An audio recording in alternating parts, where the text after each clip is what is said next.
This anime did what no other anime has, and I'm here for it. The anime in question is Netflix's Castlevania, adapted from a video game of the same name. It was written and produced by Warren Ellis. Now, if you know Warren Ellis, you would know why I particularly decided to mention he produced this. This show is unhinged in quite a number of good ways. That's why, despite the obvious low budget, it still managed to hook me from beginning to end. And that's what we're going to talk about today. There's a thin line between normalcy and absolute insanity in a story. I find often that the difference between an okay story and a jaw-dropping one is the willingness to eradicate this line. If you've ever watched Game of Thrones, you understand perfectly what I'm talking about. Castlevania follows the lore of Dracula, his castle, vampires, night creatures, etc. It's a dark fantasy and it's not afraid to lean into its strengths. The first thing I want to talk about is the setting/world. Now, I may be biased in this because I'm a sucker for medieval settings. There's just something about them that's almost inherently magical.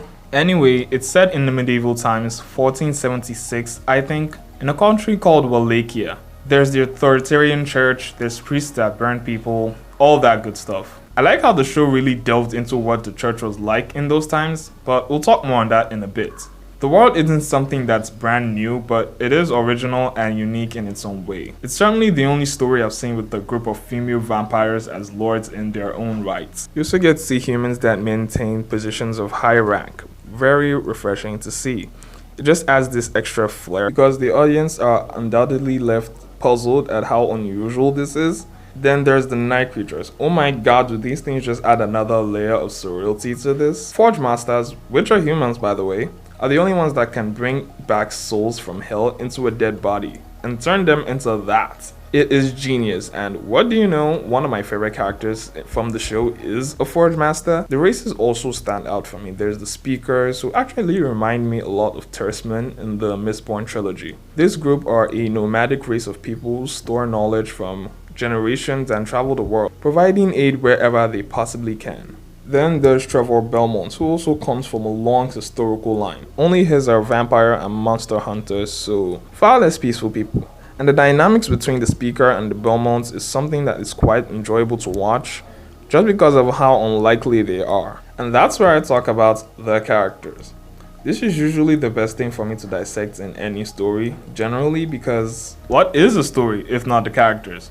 Even if it's a plot-driven story, and a lot of the story is just based on occurrence of events, the character, and it could be anything, even the world, is what makes us invested in whatever is going on. It's the only reason we care, the only reason why we'd bother with the story in the first place. Therefore, if the characters aren't compelling, the story is as good as dead. Luckily, that wasn't the case for Castlevania. As I've already hinted, I quickly fell in love with the characters in this show.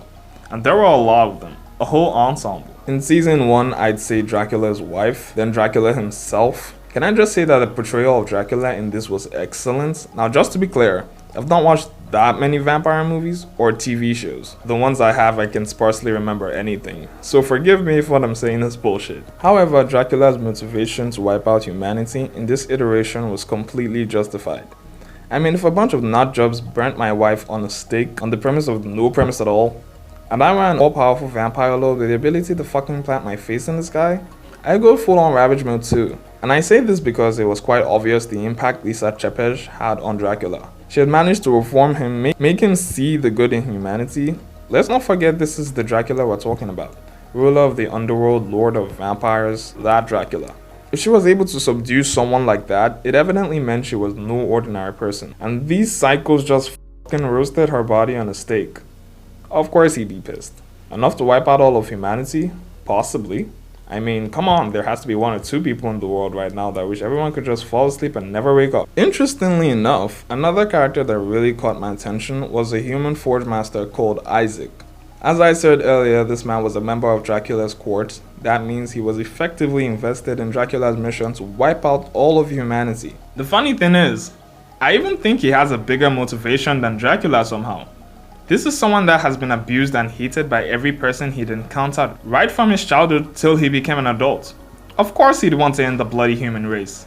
I know I would. Over time, however, in later seasons, we see him grow past this and now he doesn't want to live out his hatred anymore. Instead, he wants to focus on the future and pave a path built on action rather than reaction. And it was just marvelous to see. I would have loved to talk more about other characters I absolutely loved as well, like Trevor Belmont, the Alucard, Dracula's son, Cypher Bernandez, but this video is on the timer and me way too long. That said, almost all the characters in this show were riveting and it was genuinely awesome to watch. Briefly, if you're enjoying this video, do well to like and subscribe as you'd be supporting me and this channel a great deal. Back to what we were discussing. That brings me to the third thing I want to talk about, and that is that this show did not shy away from gore and lust. As I said earlier, this show is an adaptation from a video game, which has to keep things somewhat moderate to appeal to a wider audience. And one would expect the show to follow in that path, right? Think again. If you are not at least 17 years old, then you are not advised to watch this. Aside from the blatant gore and nudity in later seasons, a lot of the themes in the show are quite dark, and if you're not conversant with history or just general societal problems, you would be missing a lot of the point in this. A perfect example would be in season 1 with the Orthodox Church burning Dracula's wife. Yes, it was an outrage and supremely unwarranted. Nevertheless, you can't exactly blame them. If you're familiar at all with medieval history, you'd know this is something that very well happened a lot during that period. Just take a look at Queen Mary I of England, who burnt Protestants in their hundreds during that time. Or in the 11th century, when homosexuals were mutilated and hung by the church. It's a simple reflection of fear of something they just didn't understand. They feared science, they feared the truth, which is exactly what Dracula's wife was about. She was a woman of science dedicated to showing people the truth, and she was burnt for it. This is a poignant theme which largely portrays what happens in our society till this day, especially in Africa where I'm from. One would think after Dracula came down in a giant flaming head from the literal sky to warn them of their impending doom, they'd take heed. However, they didn't. They were so confident that what they did was justified and approved by God. So surely he would protect them, right? Of course, we all know how that played out. Let's just say the bishop wasn't burning any more people. Coupled with the great themes, this movie had some of the raddest fight scenes I've personally seen in an anime, like the action sequences and the art style.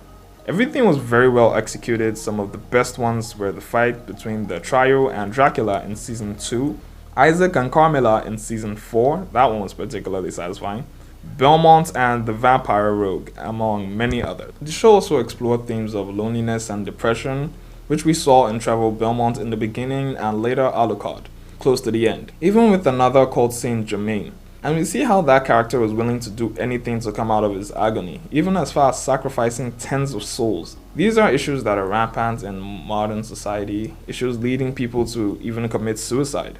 And if you're someone that's struggling with these things, you'd probably relate to these characters. I've faced loneliness and depression in my life and I didn't know exactly what was wrong, but I just felt like this burden weighing on me day in and day out. Additionally, in Nigeria, there are sparsely any resources to deal with these kind of problems, and the society also dismisses these issues. I just want to take this moment to let you know you are not alone in your struggle and there is always someone that can help. All that said, Castlevania was truly a good watch.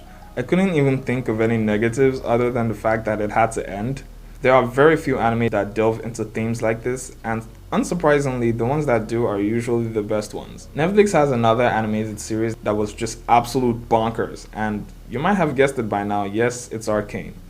And I'll be doing a deep dive into that as well, looking at what it did differently that made it stand out. I promise you wouldn't want to miss it, so subscribe now and turn on that notification bell so you know when it's up.